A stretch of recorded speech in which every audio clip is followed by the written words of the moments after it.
la'alakum tashkurun, supaya dia itu menjadi manusia bersyukur. Terbuka lapang dada dan seterusnya. Ajari anak itu adalah syukur. Pada saat besarnya sering bantah, sering tidak lulut, sering tidak manut, sering tidak taat maunya sendiri, itu karena kita tidak pernah mengajari syukur kepada anak-anak kita.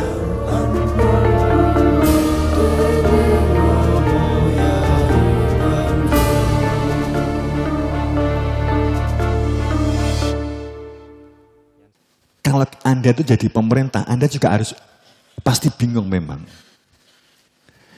Satu sisi kalau saya punya masyarakat ini, saya akan buat memiliki perilaku mandiri, produktif, integritas, begitu, berdaulat, umpamanya begitu ya, kalimat-kalimat ideal itu.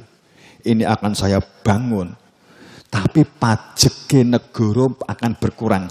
Gara-gara kue Lombok nandur dewi, Brambang nandur dewi, Bayem nandur dewi. Akhirnya pajak sing mestine dilakukan oleh di pasar pajak-pajak lapak kuwi nggak payu gara-gara kue mandiri. Piye nyikapine?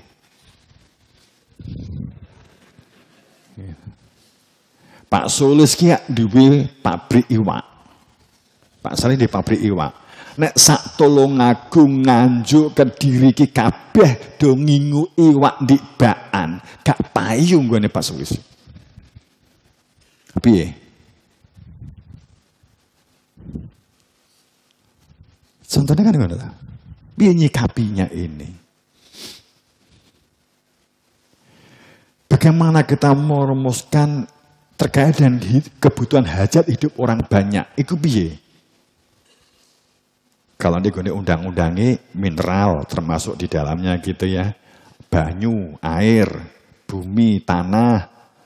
Itu adalah milik negara untuk kemakmuran rakyat. Kan begitu. Ada satu seharusnya yang dilibatkan. Selama ini tidak menjadi bagian dari kehidupan hajat hidup orang banyak, apa? Duit. Artinya apa? Bank. Ini yang luput. Mestinya bank itu juga harus mutlak. Tidak boleh dikelola swasta. Dikelola oleh negara seharusnya.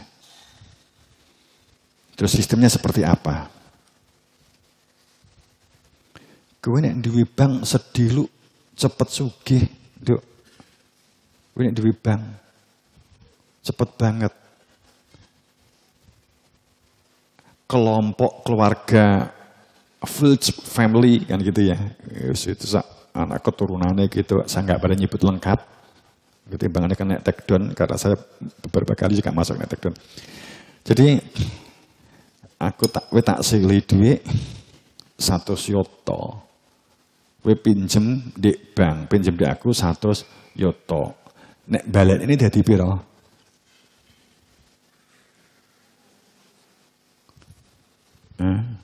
Jadi piro lagi? Kalau seandainya katakanlah 20% pamannya itu per tahunnya, jadi piro?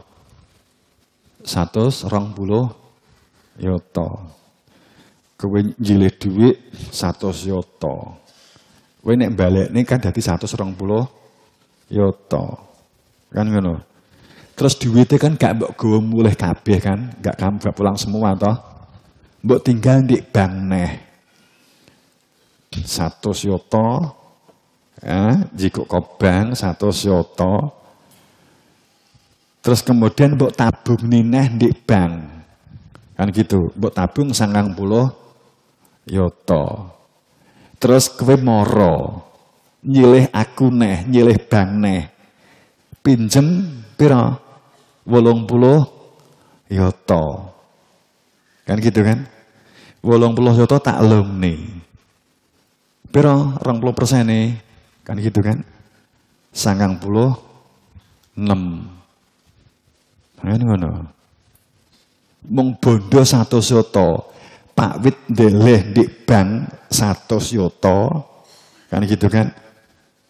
Kemudian Jember nyilih 100 yoto sing kanggone Pak Wit mau, pamane gitu kok Bandung 100 yoto, Jember nyilih 100 yoto, kan nggak mungkin dilungne kabeh. Karena standarnya harus meninggalkan sekitar 10%, umpamanya kan begitu. Maka 90%. Asumsinya ben hitungnya gampang, dele 110. Kemudian dipinjem 100. Kan gitu. Aku duit-duit nyimpen 100 yoto, 110, aku iso ngutangi piro tuh? 100, 80, 30, swidak, kan itu kan. Tapi duitnya jane asli niki mung 100. Kan itu.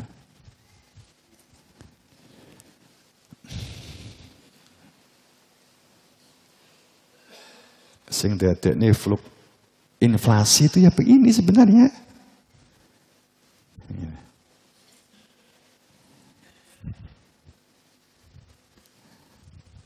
Ya ini memang butuh pendalamannya seperti apa Pak. Kalau kita membangun sebuah sistem itu seperti apa.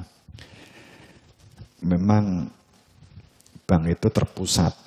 Setiap negara itu kalau nggak punya bank sentral, bank pusatnya, ya berarti nggak punya uang, nggak bisa mencetak uang dan nggak bisa, dia nggak punya mata uangnya kan gitu kan. Tapi semua peminjaman perputaran uang di suatu negara itu harus tercatat di World Bank sebagai sebuah perputaran pinjaman. Enak cerita itu. Suatu saat ben Pak Wit cerita ngono. Jadi itu inflasi pasti, makanya harus kita siapkan adalah kita. Makanya kita butuh membangun sebuah sistem. Saya kembali kepada ingkung gak toko-toko. Kita jam berapa lagi? Jam 10. Loro bengi. Mulai ini bengi sih.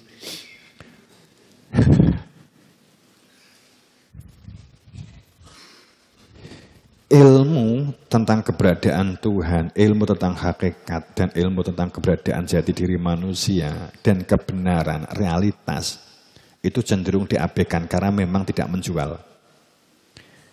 Artinya tidak ada sensasinya, paham? Karena tidak sensasional, nggak sensasi. Biasanya menungso itu pengen tantangan. Salah satu tantangan itu adalah perasaan sensasi. Jadi pada saat kita ngomong widodari, ngomong surga, ngomong susu, madu, itu kan sensasi kan? Sensasi, kan gitu. Biasanya itu juga sekaligus sebagai tempelan karakter seseorang yang dia tidak miliki, tidak bisa berbuat kepada sesuatu, maka dia melampiaskannya dengan kalimat ini. Enggak apa-apa, saya enggak punya sangu, sepenting aku sok mlebu surga, kan begitu. Oke, nanti kita uraikan tersendiri bagaimana memecahkan masalah kalimat-kalimat narasi begini. Seperti apa? Kita diskusikan nantinya. Dan ini sudah menjadi candu. Sensasi ini sudah menjadi candu. Karena memang sejak Nabi Muhammad wafat, maka kehidupan beragama itu sudah berfungsi satu, budaya. Kedua, berfungsi politis.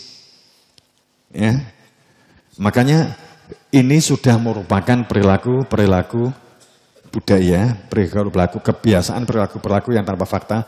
Orang yang sholatnya sama, antara orang yang memiliki ilmu ada kehadiran Tuhan, dengan orang yang tidak jentat-jentitnya sama. Makanya Gusti Allah kan gampangannya gitu. Sing dinilai kan duduk jentat-jentitnya di Quran gak enek. Khusuke gitu loh.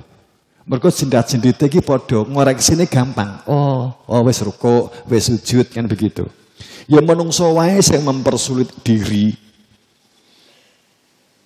Fikih ngene, Allahu Akbar.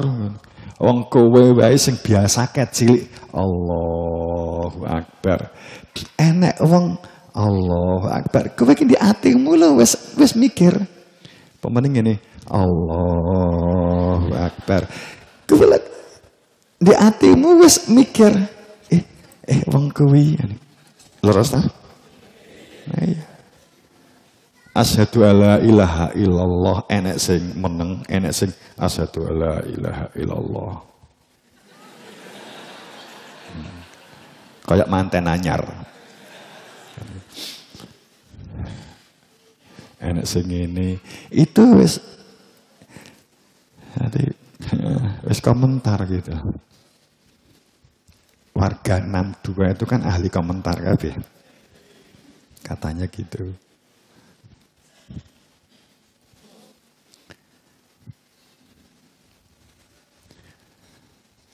Sensasi itu akibat delusi, akibat khayal, akibat tidak ada fakta, akibat kepercayaan yang didasarkan atas dalil,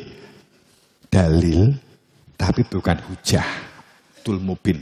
Quran mensyaratkan orang-orang dalam menjalani kehidupan risalah ngikutin Nabi Muhammad, hujahnya mubin, hujahnya nyata.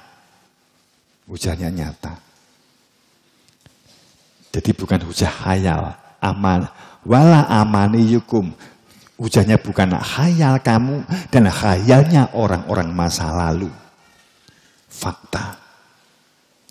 Perbuatannya sama bisa jadi yang dilakukan, akan tetapi antara yang satu khayal, yang satu fakta itu adalah berbeda, tapi tampak secara pandangan mata adalah bisa jadi sama. Itu akibat delusi, halusinasi. Sesuatu keyakinan yang tidak ada buktinya.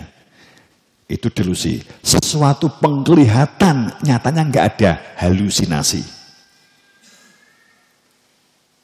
Sing ketok wae bisa jadi duduk. Itu halusinasi. Tapi sing kita tuh yakin tapi tidak bisa dibuktikan, itu delusi. Kita harus sadar, para nabi tidak mengajarkan delusi dan halusinasi. Tidak pernah mengajarkan itu. Kalaupun sekarang Islam, agama-agama yang lain itu bias, itu karena rumusan-rumusan kita yang kita sepakati sebagai kebenaran.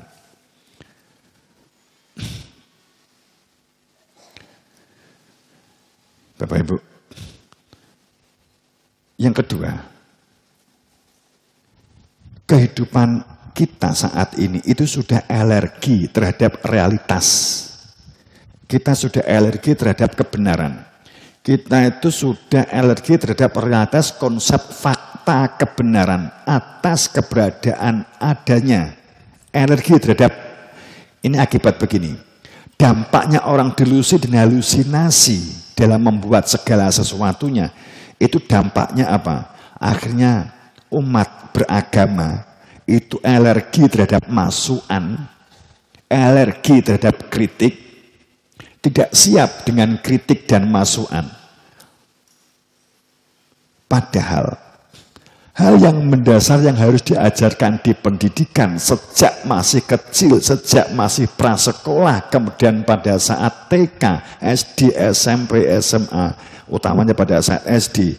Hal yang mendasar yang harus dilekatkan kepada peserta didik adalah syukur. Itu pertama. Tadi di depan saya sudah ngomong tentang pendidikan, sudah saya cangking. Sekarang yang kedua. Didik anakmu, entah itu di pendidikan. Jika anakmu itu sekolah di luar tidak diajarkan tentang syukur, ajarkan anakmu tentang syukur. Tadi yang pertama saya ngomong tentang disiplin. Ajari syukur.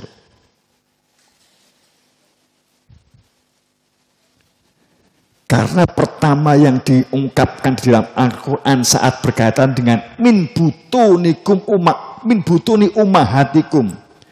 Setiap manusia lahir dari perut ibu, saya letakkan telinga dan mata serta afidah serta otak dan hati la'alakum tashkurun, supaya dia itu menjadi manusia bersyukur. Terbuka lapang dada dan seterusnya. Ajari anak itu adalah syukur. pada saat besarnya sering bantah, sering tidak lulut, sering tidak manut, sering tidak taat, maunya sendiri, itu karena kita tidak pernah mengajari syukur kepada anak-anak kita.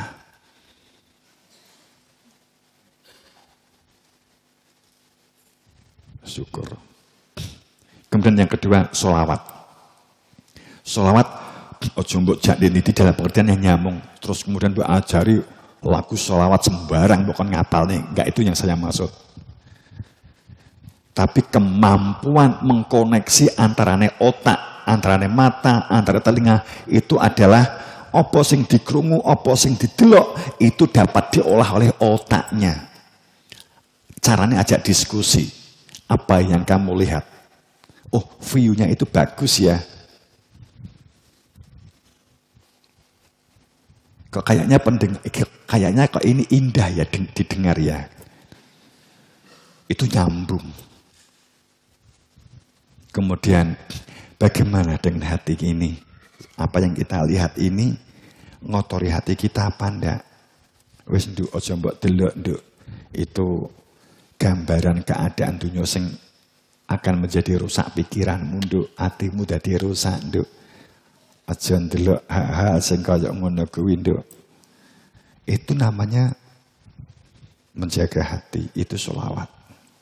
Perilaku-perilaku sambung, nyambung ke otak, nyambung ke kehidupan, nyambung ke orang yang sulit connect, membangun koneksi. Karena ini. Oke, selamat. Saya kembali. Umat beragama cenderung alergi terhadap masukan dan kritik. Alergi terhadap muhasabah. Muhasabah itu perintah Allah. Tafakur itu perintah Allah. Tapi faktanya manusia itu alergi dengan muhasabah, dengan koreksi, dengan evaluasi, dengan perbedaan, itu alergi. Alergi terhadap konsep-konsep baru. Semuanya teman-teman itu butuh dilatih. Kalau santriwan-santriwati mahasiswa, kita butuh latihan. Semuanya butuh latihan. Tidak ada yang tiba-tiba. Apalagi masalah pelatihan itu tidak hanya sekedar keterampilan. Tapi mindset, cara berpikir itu butuh keterampilan.